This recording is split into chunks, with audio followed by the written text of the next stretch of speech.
You ask Tiger to solve. This deals with linear equations with one unknown. The final result is y equals 5/3. Let's solve it step by step.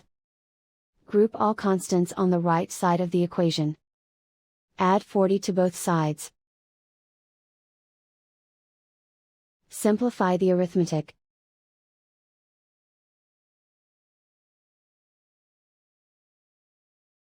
Isolate the y.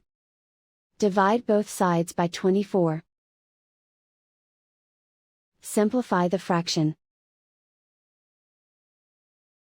Find the greatest common factor of the numerator and denominator. Factor out and cancel the greatest common factor.